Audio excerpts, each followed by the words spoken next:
No, that's fine. I like harmonium. Okay. So again, thank you very much to the Berlin Temple to invite me. After a long time, I think it's the first time I'm having lecture here in this temple. And when Shyamlal Prabhu asked us what we would like to speak about, I gave two options. One option was, this was option 2. Option 2 was about science and spirituality, consciousness and artificial intelligence. This was option 2. Option 1 was teachings and life of Lord Chaitanya. And guess which topic Shyamlal chose? Option 1. He took option 1. So I'm very happy about this, because I have very often the chance to speak about the other topic, and in the last years more rarely the chance to speak about Chaitanya Mahaprabhu, which is very dear to my heart. So I'm happy about this choice, and maybe some other time we can take option 2. This is very much connected to what Shyamlal mentioned when I was initiated by Srila Sacinandana Maharaj, 1900, it was 1989, yes, as you mentioned, years before many of you have been born. I'm really so old. And then when I got initiation, before getting initiation, I got 2 presents from my Guru Maharaj, and these were 2 books. One book is called The Synthesis of Science and Religion, which was published by Swarup Damodar Maharaj, Dr. Damodar Singh, one disciple of Srila Prabhupada, who already passed away, but he was very much pleasing Srila Prabhupada by spreading Krishna consciousness among scientific communities. And he organized 1977, the year when Srila Prabhupada passed away, he organized a big conference on science and spirituality in Vrindavan. And I spoke to one disciple of Srila Prabhupada recently about it, who was present that time. This was Brahmatirtha Prabhu. He's the director of the Bhaktivinoda Institute in Gainesville in Florida, US, who are doing wonderful work of this science-spirituality integration. And this conference took place 1977 in Vrindavan. And Prabhupada at that time was already very weak, so he couldn't attend the conference. But every evening he asked his disciples, so what was going on? Who was speaking? What did they say? And what was the conclusion? And they reported to Srila Prabhupada this very much in detail. Prabhupada was really interested in it because he considered it to be of extreme importance that the message of Sri Caitanya Mahaprabhu was spread among the scientific community. And so there was a book published on this event called Synthesis of Science and Religion, which contained all the lectures given by the different speakers. His Holiness the Dalai Lama was there, and Nobel laureates like I forgot some very big names in the scientific community, and this was one of the 2 books which I got as a gift. And the other book was by Srila Prabodhananda Saraswati, a book about Chaitanya Mahaprabhu, called, you know the title? Shyamlal? No, I just don't remember the title right now. would have to look it up in my... Life and Teachings of Lord Chaitanya? I don't think so, a different name. But it was a book by Srila Prabhupada and Saraswati Thakur. Kalakanta is looking it up in the phone, maybe she finds it. Too long ago, 89, two centuries ago, so really long time. And I got this one book about Chaitanya Mahaprabhu, and the other book about science and spirituality. So he told me that this is practically what I want to give to you. Chaitanya Mahaprabhu is for the book about Chaitanya Mahaprabhu is for your personal cultivation of Krishna consciousness, and the other book is for what you are supposed to be doing in the world, to spread Krishna consciousness and spiritual philosophy among the academic community. So I took this as also as my life mission, and this is what I'm still doing. So this is somehow very much connected, because Chaitanya Mahaprabhu was spreading Krishna consciousness on many, many different levels, and one level was also the high level in society, which was that time represented by Rupa and Sanatana Goswami. They have been ministers in the government, and they got the instruction by Chaitanya Mahaprabhu to write books on Krishna consciousness, to establish the philosophy of Krishna consciousness. And this was one level on which Chaitanya Mahaprabhu was passing his mission down. Another was very simple, by spreading Harinam Sankirtan and distributing prasadam. So all the different levels are there in Chaitanya Mahaprabhu's Chaitanya Mahaprabhu's mission. But nowadays it's a time which is very much based on science. People, and I believe some of you also, have trust in science like I have. I think science is a very powerful culture which has been developed in the last centuries. Starting in Europe, there was his historic development, like there was the Renaissance, which was a movement which put the human being more in the center of the intellectual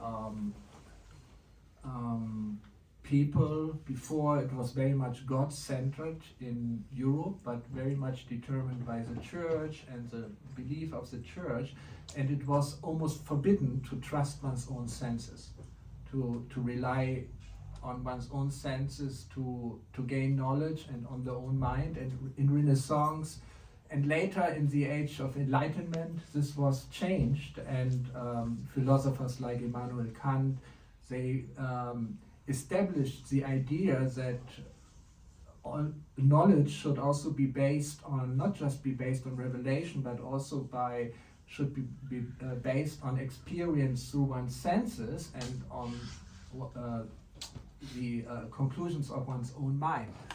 So I believe that we as human beings have been given an intelligence. This is obviously given by Krishna. We are endowed with an intelligence and with a mind which is able to understand the truth. So we can also, to a certain degree, we can trust a culture which cultivates the ability of observation and the ability of thought and the intelligence to establish the truth.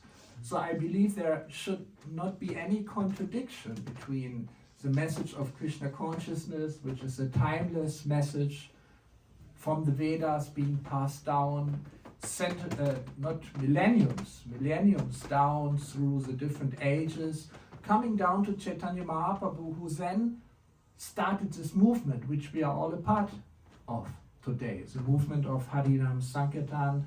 And this is a movement which reaches the whole human being. So it will also reach our intelligence and our mind. So this integration of science and spirituality, I think it's a very integral part of Chaitanya Mahaprabhu's movement. And Srila Prabhupada established ISKCON, International Society of Krishna Consciousness, as a movement which is based on different principles. And one of the most important goals which Prabhupada set also was to reach the academic part of society and to establish Krishna consciousness by logic, by intelligence, by conclusions. And this is the work which is still be done by the Bhaktivedanta Institute, an institute which Srila Prabhupada himself founded in the tradition of Chaitanya Mahaprabhu to combine Bhakti and Vedanta. Vedanta means science, and Bhakti, you know what it means. It's devotion to Krishna. So there should not be any contradiction. And in the very name of Srila Prabhupada, Bhakti Vedanta, this synthesis, this integration is already mentioned. You know, he was a man who studied at university. Like I think many of you young people study at university, and you have your own task to integrate these different aspects of your own personality. The intelligent seeker for truth, who's also doubting. Doubt is one of the 6 symptoms of intelligence is doubt. And sometimes you come to a wrong conclusion, sometimes you come to a right conclusion. Intelligence is based on faith, on different axioms which you have, on which your intelligence functions. So intelligence is never just functioning in empty space, but it's rooted in deep beliefs which you have it. Mostly they are unconscious. You know, you're not aware about that you have certain beliefs or a certain type of faith, but you think, oh no, this is just a result of my intelligence. But it's always a combination of the intelligence and the belief system which you unconsciously have. So, fortunately our intelligence brought us here to Krishna consciousness and made us somehow eligible. I cannot say qualified, but eligible to receive the mercy of Sri Caitanya Mahaprabhu. You know, that's very special. Not everyone has this luck. So it's not qualification. Therefore, I didn't use this word because this is called ahaituki. It's called causeless. No? Ahaituki bhakti. The causeless mercy of bhakti, somehow we got it. We are very happy. We have in us a structure of our belief which is able to accept this gift which is passed down through the acharyas from Sri Caitanya Mahaprabhu. So actually now I spoke still little about science and spirituality, even you choose topic number 1, but it's very much connected because this is what Chaitanya Mahaprabhu wants us to do, to be as a whole human being, to use all our capacities which we have, our intelligence, our mind, our senses, in Krishna consciousness, in Krishna bhakti, and in this way become happy in Krishna consciousness. So Chaitanya Mahaprabhu, his life and his teaching, so this is very much connected because Chaitanya Mahaprabhu, yesterday I discussed it with a colleague. He said, "Oh, you could build with artificial intelligence, build an avatar of Chaitanya Mahaprabhu, and then you could present it in the temple." I said, "No, this would not be appropriate." And that's easy to be done with Srila Prabhupada because from Srila Prabhupada we have hundreds of lectures and thousands of letters and thousands of pages of books. And somebody did it already. You can ask Prabhupada and the AI will answer based on the scriptures, and that's very effective if you want to get an overview. But Chaitanya Mahaprabhu didn't write himself. Even he was a great intellectual. He was conquered whole Nadia, whole West Bengal that time with his learnedness, with his academic learnedness, when he was a young Pandit. That time he was known as Nimai Pandit. Nimai is a name which was given by his mother to him when he was a small boy, because you know he was born under a neem tree. And who of you has visited this neem tree in Mayapur? Show you. Oh, many of you have. Wonderful. You have not visited? But you're born in Bengal, isn't it? But I have not. You have not visited, but you want to visit. Yes. Probably, yes. A very special place. The neem tree, I think it's not the original neem tree, but it's from the neem tree, from the original neem tree, descendant, which is there, under which Chaitanya Mahaprabhu was born, was rediscovered by Bhaktivinoda Thakur. So Lord Chaitanya, when he was, it's a long story, but when he was growing up, he became a Pandit, and he was extremely learned, and he started his own school on Vedantic philosophy and grammar especially. He was teaching grammar, and he was writing a book on grammar even. So this it's not that he was not able to write. He was very intellectual, and he had discussions with great Pandits, and he conquered them. That time it was a sport in the Vedic past Vedic society still to have intellectual disputes, and so he engaged in those also, and he won this kind of disputes to establish. But that time he was not really yet spreading Krishna consciousness. It was his Leela, it was his divine pastime that he himself had to undergo a process where he seemingly was on a materialistic path, like all of us probably have been, those who have not been born in Krishna consciousness, which is many of us. But then through certain experiences, being his bhakti, his love for Krishna being awakened. And this happened by meeting a Vaishnava who was carrying this Krishna bhakti, Krishna prema, and like this Chaitanya Mahaprabhu, he met his spiritual master. Who was it? Ishwarpuri. Ishwarapuri? Yeah, sure. Yes, Ishwarapuri. And in this way, by meeting his spiritual master, this was after his father passed away, and he went to Gaya to perform rituals for it. He met his spiritual master, and when he came back, he was completely transformed. He was completely transformed because he received the bhakti, seed of bhakti and Krishna prema from a disciplic succession, which was in the Brahma Sampradaya. Not only the Brahma, but the Brahma Madhva Sampradaya. So it's one of the four great Vaishnava Sampradayas, the lines which go back to the original Acharyas. This one here is Madhvacharya, one of the great four Acharyas like Nimbakacharya and Vishnu Swami and Ramanujacharya. There are these four great Acharyas of the four great lines of Vaishnava traditions being passed down since millenniums and even longer down. And this special sampradaya in which Chaitanya Mahaprabhu through Ishwarapuri took initiation, going back to Madhvacharya, has some very special, unique properties, with some very special, unique flavor of bhakti.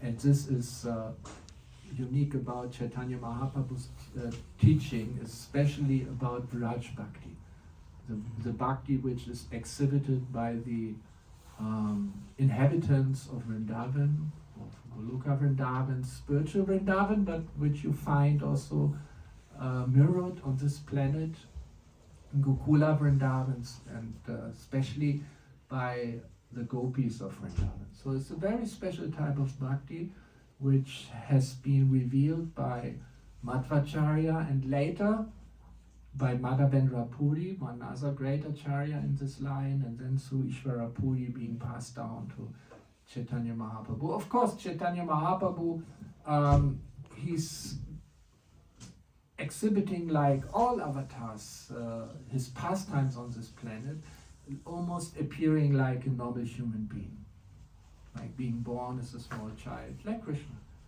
was born. Chaitanya Mahaprabhu, like Krishna, he has an eternal form in the spiritual world which is never changing, which is Nava-Yohanam, always young, always blissful. But when he appears in this world, then he appears like a human being. Like Krishna, being born, having a mother, having a father, and appearing under special circumstances. Chaitanya Mahaprabhu appeared like Krishna under very special circumstances. It was a time which was very much, the Vaishnavas very much afflicted by the political situation at that time in West Bengal, which was under the Muslim rule. And they were not very favorable to Krishna consciousness or to the Hindu or Vedic culture at all, naturally, and they were suppressing this. So at that time, the Vaishnavas were not in a really very open way being able to practice Krishna consciousness. In the same way like Krishna, when he appeared 5,000 years ago in Vrindavan, in the district of Mathura, Mathura was ruled by Kamsa, who was also not famous for his spirituality. He was a great enemy of the real spiritual culture. And the same situation we have for all the avatars who brought great religious changes to the world, like Jesus Christ also was born in a time when the area was conquered by the Romans, and there were not really favorable circumstances for spirituality that time. So this seems to be like a general rule that when the times are very difficult, then the Messiah is appearing. Like there had been before Jesus was born, there had been prophecies that there will be a savior will be born. In the same way, in the Vedic traditions, there has been prophecies which were known about the Vaishnavas, that someone will appear to bring what is necessary in Kali Yuga. There are many verses from the scriptures which mention that in Kali Yuga a very special avatar will be born who will be spreading the Yuga Dharma. And we all know what the Yuga Dharma is, Harinam Sankirtan. So coming back to the Chaitanya Mahaprabhu, he was a great scholar, but when he got his bhakti awakened, his spontaneous love for Krishna, he got he lost his mind. And he couldn't teach anymore. He couldn't teach grammar anymore, because whenever he started to talk about a certain chapter of grammar and all his disciples sitting there, he would, after a very short time, just talk about Krishna. And this was very ecstatic, but it didn't. The students quickly realized, like this, they will not learn anything from grammar. They will have ecstatic Krishna consciousness, but they came to learn grammar. But this could not be changed. At one point, Chaitanya Mahaprabhu took even the book which he wrote on grammar and he threw it into the Ganges. All the books, everything, into the Ganges. Said that's all useless. So in this way, there is not much given from Chaitanya Mahaprabhu. There's no books written by him. The only thing which he wrote is, yes, that's 8 verses, an Ashtakam, which contains the Shiksha, the teachings of Chaitanya Mahaprabhu. And these 8 verses are really very beautifully written in Sanskrit, in different metrics. And the first verse, yes, and basically all the teachings of Chaitanya Mahaprabhu are contained in these 8 verses. Some years ago I could recite them by heart, but it's too long ago that I recited them, so I have to take my glasses. Oh, here.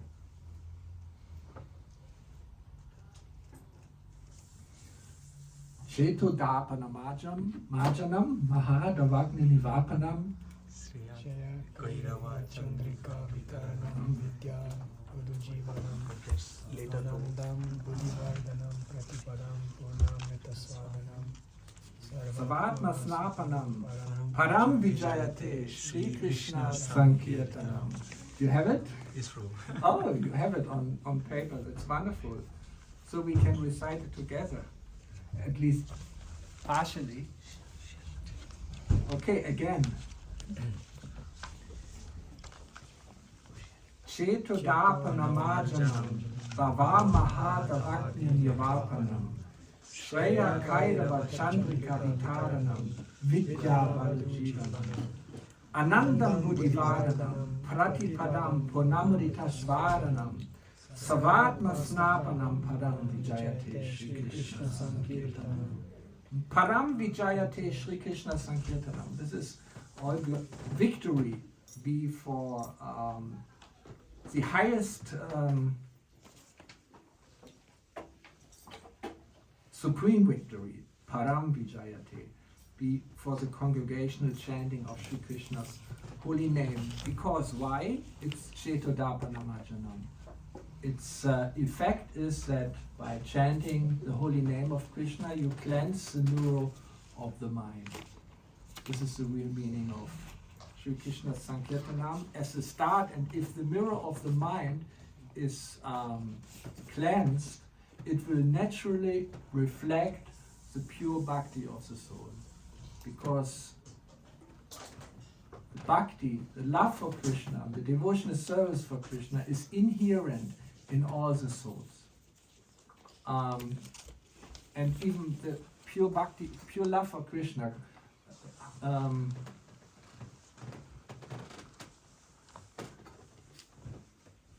so it doesn't have to be given from outside.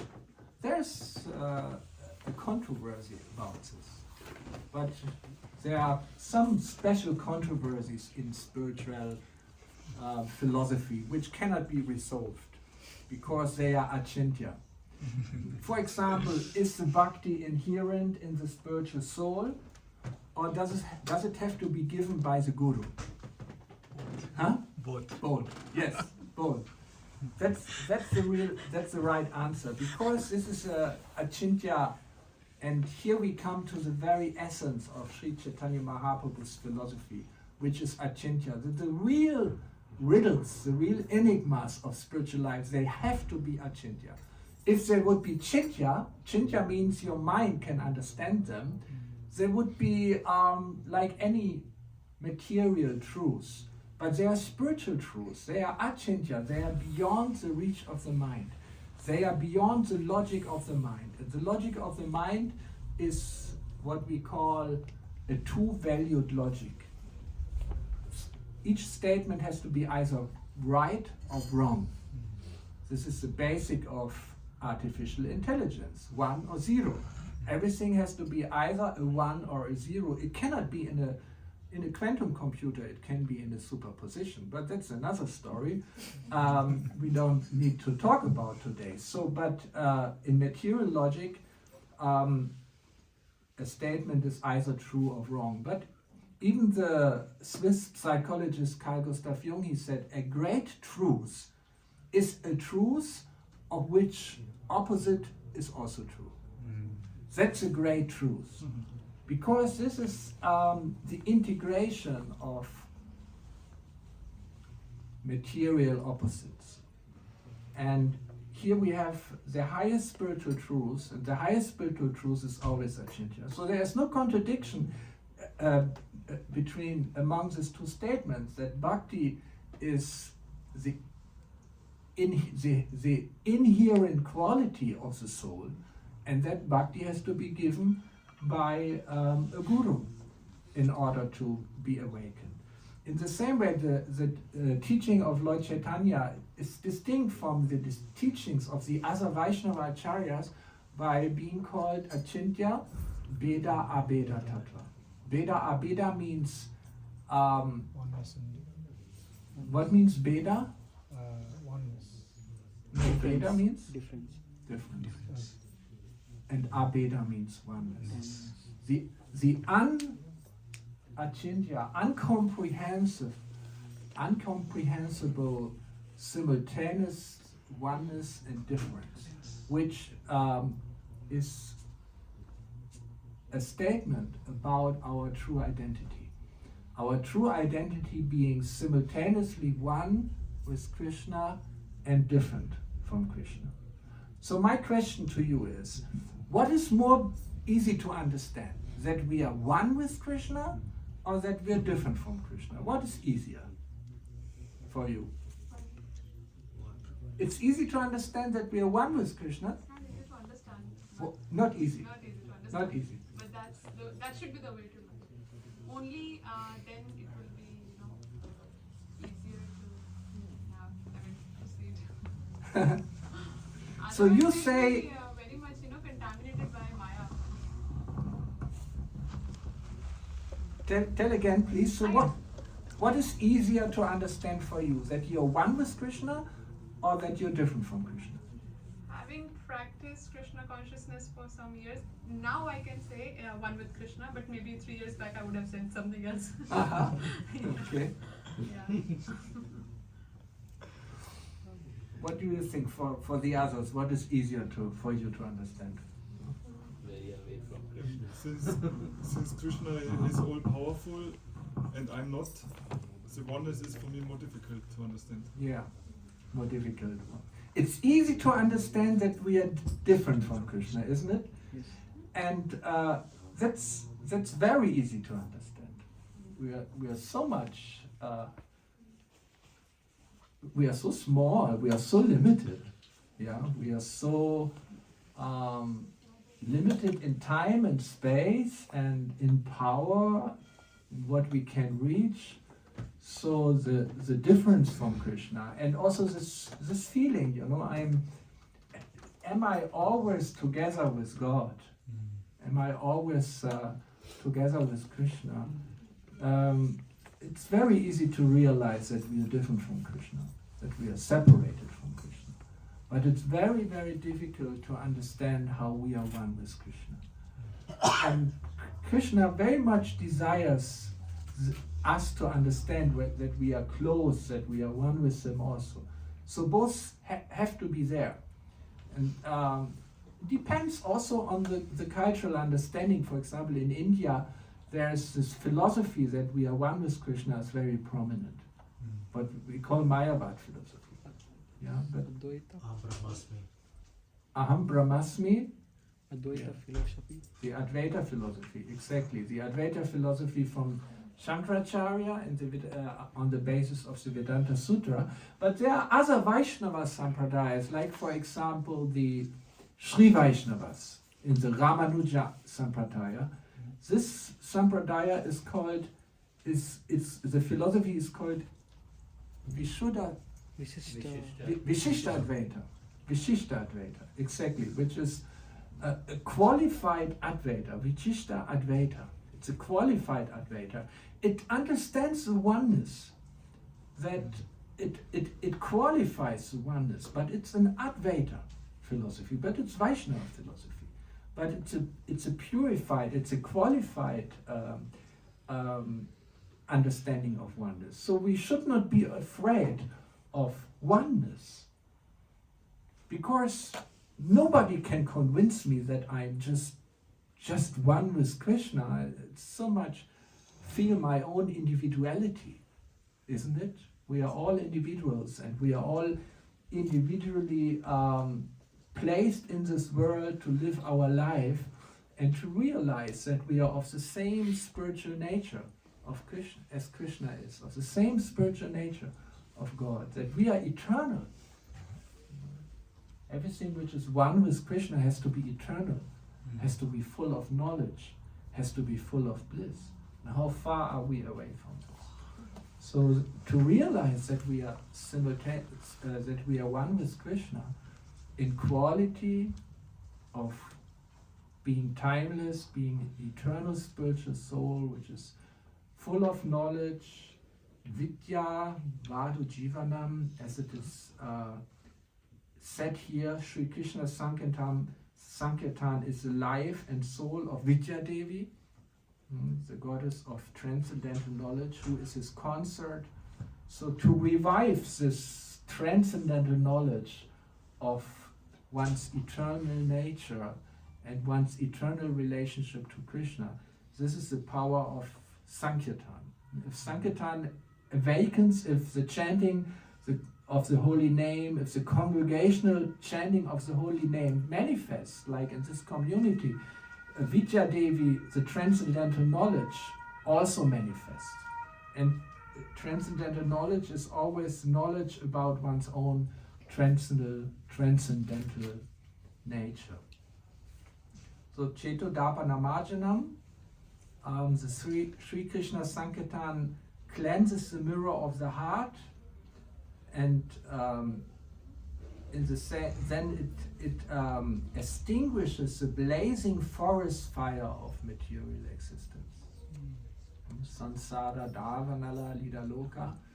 This is what we are singing in the morning if we get up very early. We sing it here every morning? Saturday and Sunday. Saturday and Sunday, that's good. Yes, that's good. Yeah, so this is the mercy of the spiritual master, is extinguishing the forest fire of material existence. So this is done. How is it done? It's done by the Sri Krishna Sankirtanam. Bhavamahadavagni Nirvapanam. And it diffuses the moonbeams of Bhava upon the white lotus of good fortune, causing it to bloom. Anandam Buddhivardhanam. Ananda Vardhanam. We have one devotee in the castle in Krenslin. Ananda Vardhanam. It's always increasing Ananda, which is the nature of the spiritual world and which is the nature of our relationship to Krishna. Anandam Buddhivardhanam. Sri Krishna, and this happens also by Sankirtanam. It just doesn't happen just by itself, that we are sitting there and our Ananda, our spiritual bliss, is just increasing and increasing. No, it happens by Sri Krishna Sankirtanam, increases the ocean of transcendental bliss and causes the soul to relish completely nectar at every step. Haribol. Haribol, Gauranga. Yes, I remember we had in the castle in Krenslin some years ago, I don't know how many years ago, we had we celebrated the probably the 50th marriage day, the golden marriage day of one professor, Professor Edmund Weber. Maybe someone of you knows him. There is a book called Krishna im Westen, a yellow book, Krishna in the West, Krishna im Westen, which is published by Professor Edmund Weber, and he's a very good friend of Sacinandana Swami, and he is a professor of theology. He was a professor at theology at Frankfurt University, very famous one. Many of his disciples became bishops in the church, and he established the interreligious dialogue in the Protestant church in Germany. And so he celebrated his 50th anniversary of his marriage in the castle, and had Sacinandana Swami as his priest for this. So a very interreligious, interspiritual relationship. And he brought many of his disciples, all professors and leaders of the church, to the castle. And on the day after, we had a symposium on the relationship between Chaitanya Mahaprabhu and Martin Luther. Wow. Yeah, because they were contemporaries. This was a very special time when also here in Europe, when the Christian tradition was very much, showed also a lot of material influence. People could buy freedom from their sins by giving money to the church. And Martin Luther reformed the church here and started his own Protestant movement. And the main message which Professor Weber highlighted at the symposium about Martin Luther is that there is a causeless mercy of the Lord already given to us, that we don't have to do anything to be accepted by God. We don't have to do anything to have eternal life. That this is a natural gift by God to the soul. And we don't have to pay anything. We cannot even do anything to gain our spiritual, eternal nature. That the soul naturally has it. And that and he compared it to Chaitanya Mahaprabhu. That there is a Haituki Bhakti, that the Bhakti is causeless, and that Chaitanya Mahaprabhu was completely aware about that this is the eternal nature of the spiritual soul, and that Sankirtan is an expression of this eternal bliss of the soul. It's nothing external, it's nothing given from outside, it's nothing even by which you want to achieve something. And he was very much stressing this, Professor Weber, and I found this very interesting, someone from outside our tradition so much stressing this point, that he said, don't chant Hare Krishna to achieve something. Don't even chant Hare Krishna to make spiritual progress, because that's not the idea. It should be a spontaneous expression of the joy of the soul, of being accepted by God, of being accepted by Krishna, of this happiness. And from this happiness, one is chanting the Maha Mantra. Because everyone who comes to Krishna, he's accepted. And those who didn't come yet to Krishna are also accepted. Krishna is present in their heart as the super soul and is guiding their way to one day meet a devotee and be having their bhakti being ignited in their heart also. There is no lost soul in this world. This is not God's nature. This is not Krishna's nature. He is close to everyone's heart, in everyone's heart. And it will manifest in one day. And then the seed of the Hare Krishna mantra, the holy name of the Lord, this Sri Krishna Sankirtan, will also be expressed by them. So we are lucky, and this is what Chaitanya Mahaprabhu is expressing in the Shikshastakam. I think the 8 minutes are over. It's expresses in the Shikshastakam that this, however Krishna acts toward him. Ashishya vaparavatam pinashtumam adarshanam mamahatam karotuva yatata tava vidadatu lampato matprana natastu saeva nabara. Let Krishna embrace me or trample me under his feet, or let him cruelly pierce the deepest core of my heart by being not present before me. Let that debauchee? Let this debauchee do whatever he likes. He's still my prananath, the Lord of my heart. I have no other than him. So Krishna, Chaitanya Mahaprabhu expresses this, that under all circumstances he will be always considering himself to be a servant of Krishna and desiring the Lord's mercy. So I found this extremely, and in this symposium, Professor Weber then said, okay, continue to chant Hare Krishna, but don't misuse it. Don't misuse it in the way that you want to achieve anything by it.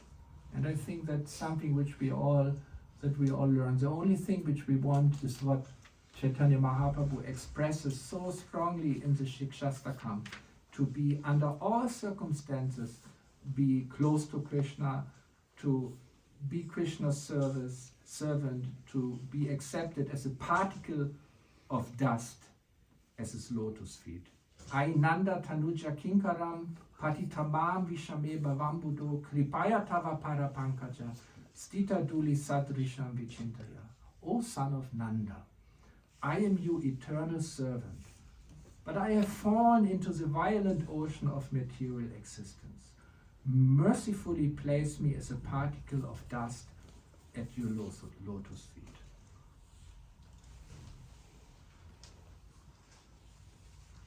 Nayanam galat ashudaraya varanam gatgadarudaya gira pulakai nichitam vapukada tavanama grahane bhavishyati. When will a stream of tears flow from my eyes, my voice choked up, and the hairs of my body stand on end as I chant your holy names? Yugaitam nimishina shakshusha pravishaitam shunyaitam jagatsavam govinda virahename. In separation from Govinda, even a moment seems like a millennium. Tears fall from my eyes like torrents of rain, and the entire world seems empty.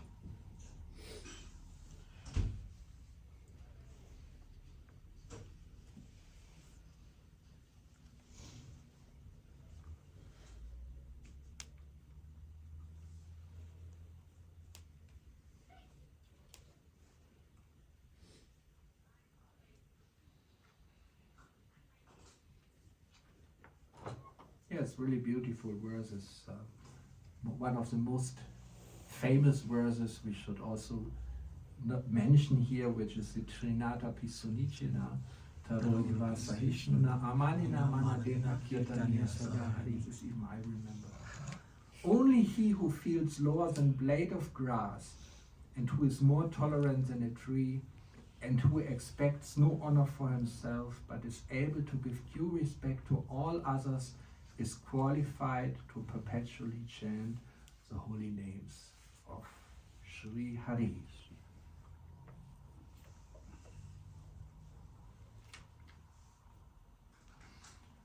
So this is what I wanted to share with you today.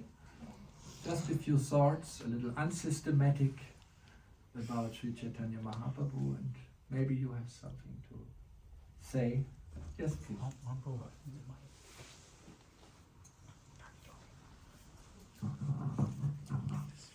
Hare Krishna, thank you for your wonderful lecture. I hope you come more often to our Saturday program. And it was very inspiring.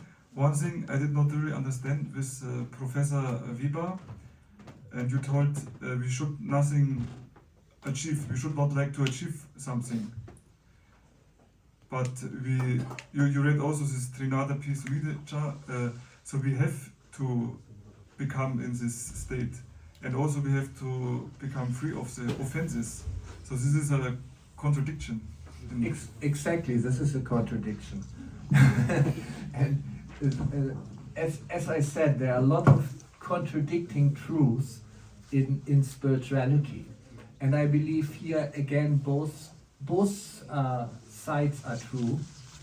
One truth is that Krishna loves us under all circumstances, and that we have this eternal being with Krishna as our natural birthright. This is something which never ever someone can take from us. And on the other side, being in this world, being in this life, we want to as quickly return to Krishna as possible. But in the spiritual world, we are eternally with Krishna, isn't it? Everything in the spiritual world is eternal. So how do you put these two things together? That we are here in this world trying to go back to Krishna, and on the other hand, everything in the spiritual world is eternal. So us being with Krishna is eternal. Again, a contradiction which we can't solve. And I believe, especially being a devotee, as we have somehow got this mercy of the association of the Vaishnavas, as the gift of the holy name, all these different aspects, being surrounded by Krishna. So we can be kind of sure that we are accepted by Krishna under all conditions, as we are. And as an expression of this, we try to please Krishna by our devotional service. So externally, you cannot solve the contradiction, but for us, it's something we are sure we are accepted by Krishna as we are, and still we try to please him by, expressing our love through chanting, through overcoming the offenses, through pleasing the spiritual master. So I think it's there. We should not just be in the condition that we constantly have to become better to please Krishna. I think that's something which I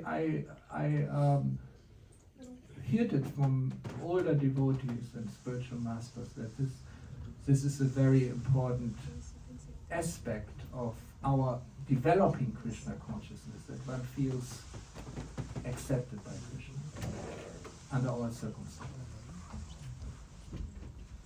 Very good question. Regarding this question, there comes to my mind this Damodar Lila, the Mother Yashoda. Regarding this question comes to my mind this Damodara Lila, where Mother Yashoda tries to bind Krishna, and there's always two fingers too short, and one finger is for mercy, and the other finger stands for our endeavor to reach Krishna. And maybe it's also understood in this way. We need the mercy, but we also need to practice, or to have the endeavor to come to him. You said we need to practice, but on the other hand, we know that bhakti is ahituki, is without, that's, you might say, some people get it without practice, just spontaneously, and I have to endeavor for it. So there is no logic. There is no logic in the mercy of the Lord, and I think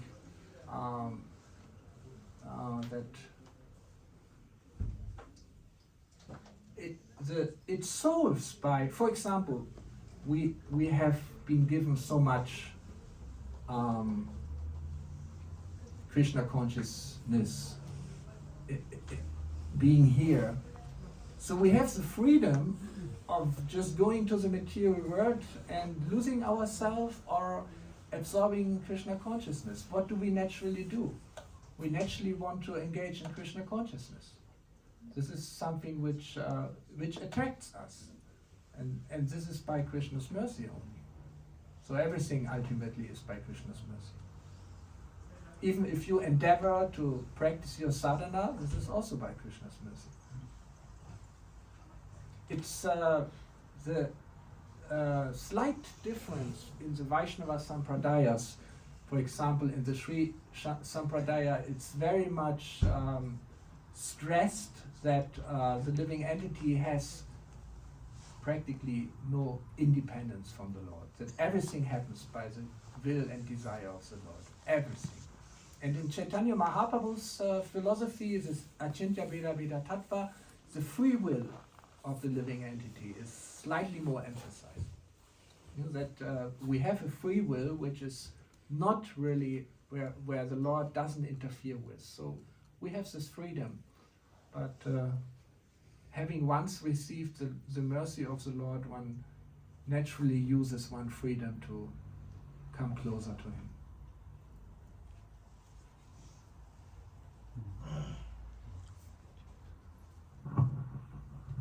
So to again ask about this, could we see it like this, that Krishna loves us unconditionally, how we are, always?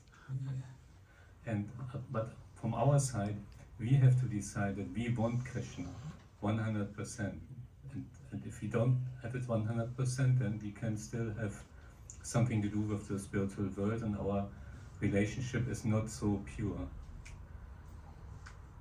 Can you say this Okay, again? I want- on the one hand, Krishna loves us unconditionally. So Yeah. we don't have to do something for this. This is always, it was always true and will be true all the time. Even the demons, even Adolf Hitler, doesn't matter. But for us, we have to decide that we want this relationship and we want it as much as possible or as intense as possible. And this is our decision. And if you have this 100%, then we have the pure bhakti. Yeah, that's 100%. Like that's impossible. There is and Srila Prabhupada. There is a story, I can't narrate it exactly how it was, but Srila Prabhupada said you have to develop so and so many percent of Krishna consciousness. 90%, and then Krishna will give you 10%. But the disciples were not happy, and they said, okay, 80%. I don't know how much he went down, maybe somebody remembers, but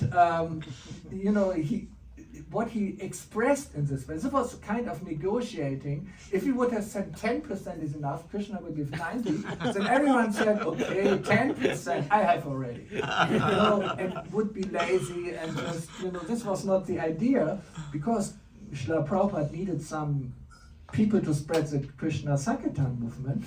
So he wanted some people to endeavor, but he was expressing that there's no 100%.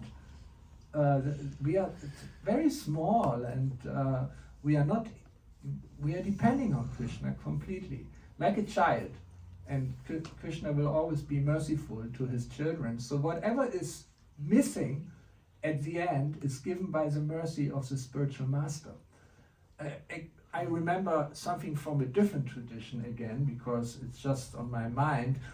When Pope Francis was the former Pope, when he was once approached by a small boy, 6 or 7 or 8 years, don't remember exactly, and he told him, this was a public gathering, that his father, who had 4 children, he passed away very early. And he was very nicely taking care of them, of his kids. But he didn't believe in God. So, and he asked the Pope, what happened to him? And the Pope asked him, what do you think if God sees how you're taking care of your kids in a very nice way and being such a good person as I trust your father was? What will he do? Will he accept him or not? And so the child was very happy. The Pope was criticized by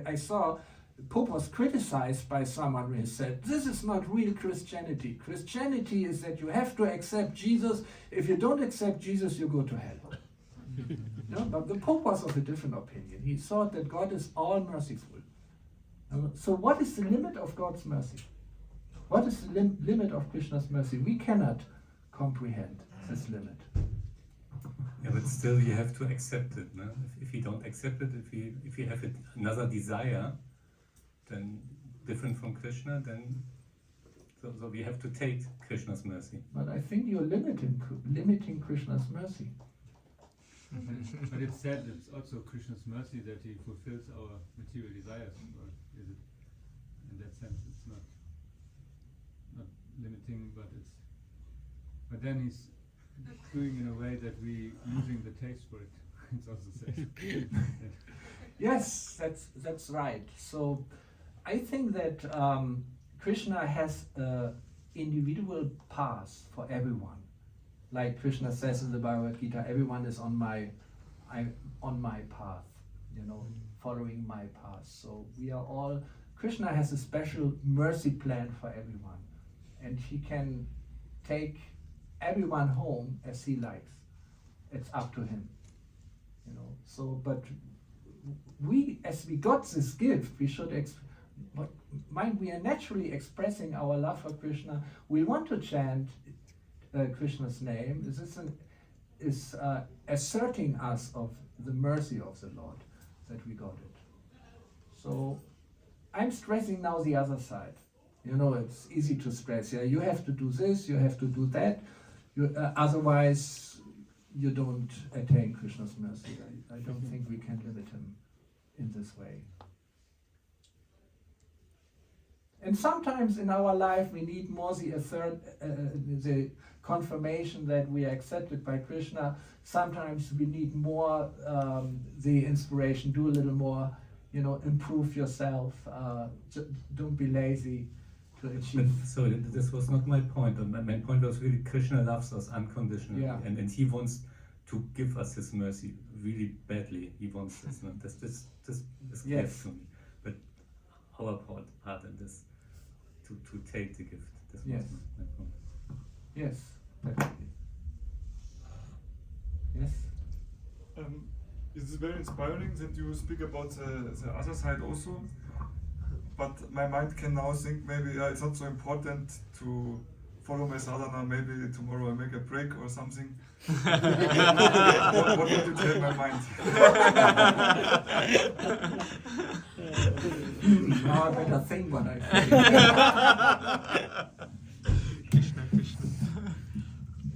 I think you should decide on the basis what you consider to be the best for yourself, and I think we all received this mercy of Krishna and the spiritual master and Srila Prabhupada, that we try to endeavor on the path of Krishna consciousness. This is already an expression of mercy, and you have it. You don't just want to waste a day by doing something meaningless, isn't it? So I think you have this conviction that endeavoring every day to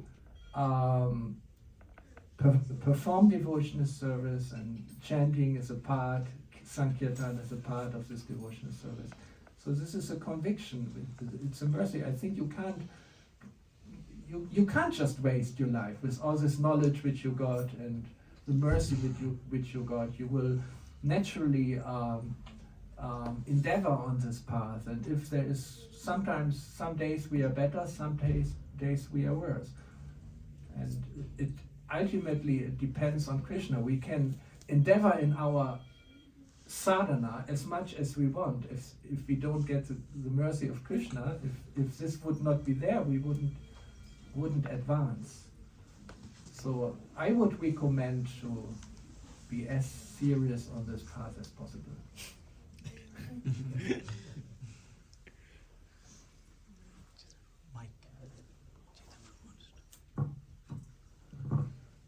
Thank you, Prabhuji, for that talk. My question is as you said now, the mercy, based on the mercy, whatever we are able to do, we are doing in bhakti. In one of the 10 offenses, we know, the last one, to have material attachments, even after understanding so many instructions on this matter. So we also know we chant, it's also given an example of rowing a boat, like paddling a boat. Mm-hmm. But if the anchor is in the river, then the boat doesn't go ahead. So it is said if we are committing offenses in our chanting, then it is we are not progressing. But at the same time, if the condition to chant purely itself is to not have material attachments, then how will it happen, and how do we see Krishna's mercy in this? Yeah, the anchor of material attachments. Yeah, to be able to give up material attachments it's definitely Krishna's mercy, because this is very deep, and definitely we know this. You gave this example, or not the example, but the Damodar Lila, which shows it really very well. There is the unconditional mercy of the Lord is there, and our own endeavor is there. So both has to come together to make a success. Yeah, both has to come together, and we are always endeavoring. Getting up in the morning is an endeavor, and everything we do is an endeavor. So definitely, and endeavoring to give up material attachment is very difficult. But to give it up for Krishna, to get something better, to engage in Krishna's service and remember Krishna, this is much easier. So just like for the Mayavadis, just giving up material attachment for giving up material attachments, this is very, very difficult and almost impossible. But it is, we are replacing the material attachment by attachment to Krishna. And we are, everything which, all attachments can be by Yukta Vairagya being connected to Krishna.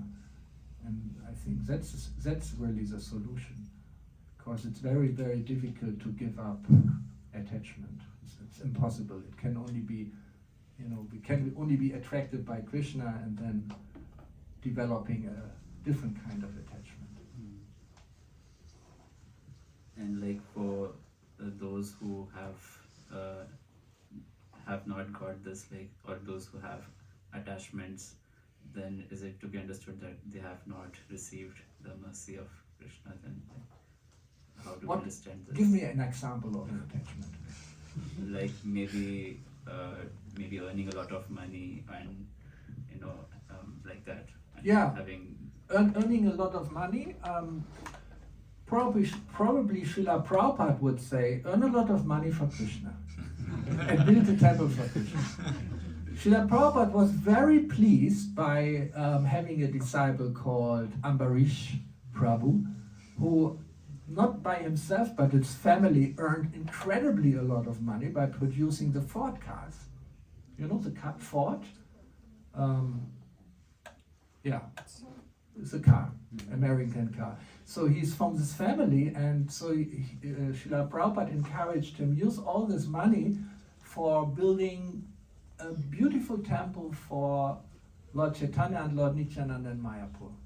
And he did it. He gave tens of millions and millions of euro, and he helped to fundraise even more money to build this huge temple, which now is there in Mayapur and attracting millions of people to Chaitanya Mahaprabhu. And this is how Srila Prabhupada encouraged. If somebody had the inclination to earn a lot of money, then go ahead and do it for Krishna. So therefore I said, give an example. Probably you won't give an example which is not being, which one can't turn towards Krishna. Earn a lot of money, what else? Drinking alcohol. Yeah, Srila Prabhupada even encouraged in Sweden when he was giving a lecture, he said, if you're a drunkard, then see the Krishna and the taste of wine. He gave this example. This is of course not the last limit of Krishna consciousness, but to give this side, if you're a drunkard, he said, then see Krishna in the taste of wine, which is definitely why is wine so attractive? Because it's Krishna. But that's not helpful for Krishna consciousness, because alcohol is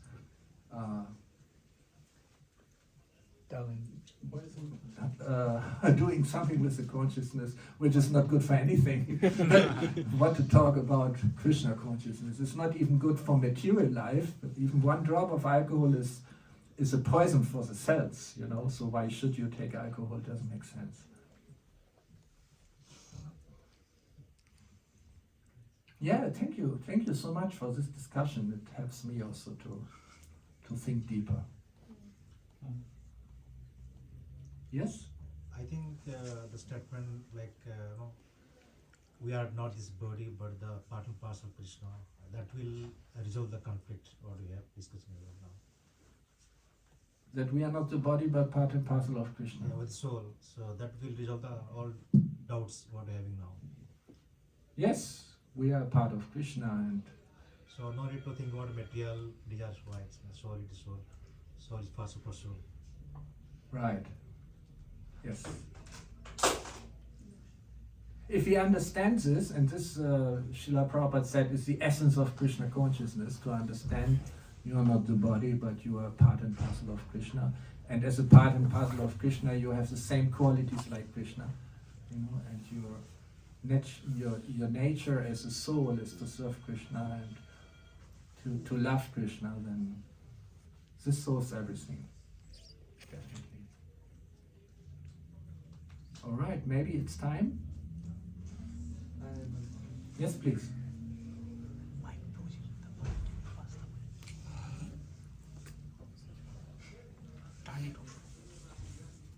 Hare Krishna, thank you. So, in your lecture, you mentioned like it's easy to understand that we are separate from Krishna, not that we are in Krishna. So, I want to understand it more, like what you mean by this, and because like Krishna is Parabrahma, he's infinite universe, he's infinite. So we are existing inside of him. So, like as a not Mayavi people, but as a devotee, if you are like having relation with Krishna, you are considering him your father or your loved one or something in a way. Your journey starts with him, and in the night you sleep with his name. So what is how you mean when you say we are separate from Krishna, but we are continuously with him all the time? Yeah. We are in love with him. So how are you saying that we are different from him? Yeah, if you're in love with Krishna, then naturally you will feel the closeness. But even in this case, Chaitanya Mahaprabhu in his Shikshashtakam is expressing that this what is this verse? In separation from Govinda, even a moment seems like a millennium. So this, but that's a different level. But what I wanted to say is, for us in a conditioned consciousness, it's very easy to understand that we are separated from Krishna, and that we are not identical with the whole. We are just so limited in our knowledge, in our present situation, that this understanding that we are one with Krishna is more a philosophical understanding in the beginning. It's a philosophical understanding, but to realize the spiritual oneness with God, this is very, very advanced consciousness. This is very, very advanced consciousness. In the normal consciousness, being inside this body, the natural understanding is being limited, not being one with the unlimited. This is what I wanted to say. So, but even if you feel love for Krishna, how would you get the understanding that you are one with him? It's very difficult to realize this oneness. Like oneness, like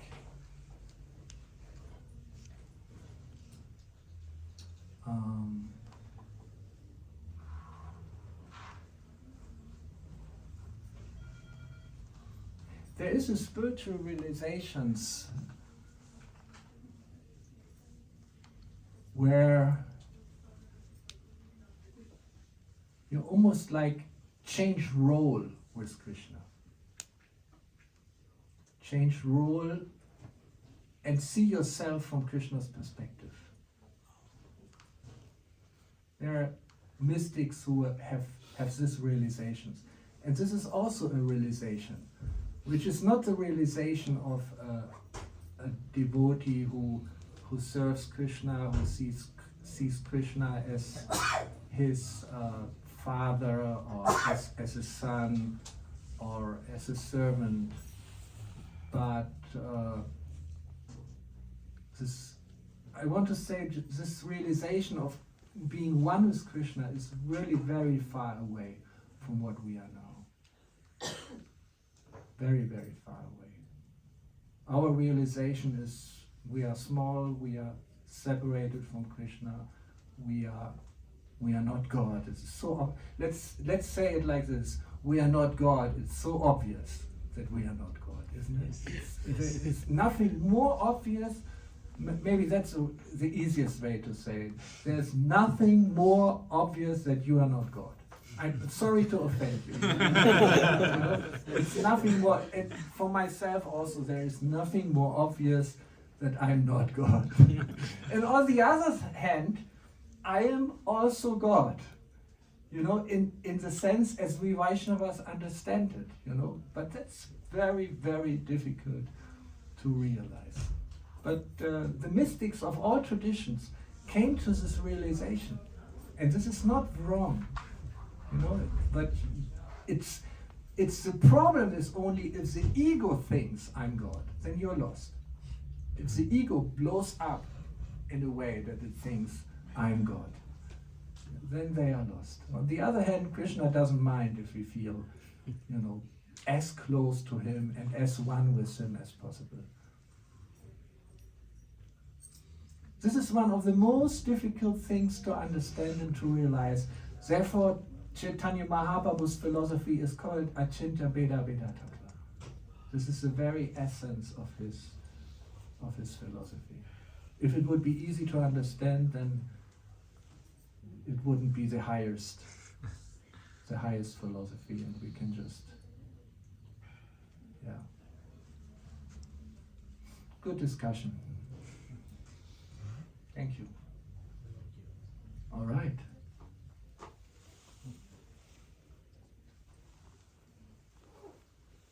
Yeah, we also want to say thank you for coming, and we hope you come again, and we have more discussion.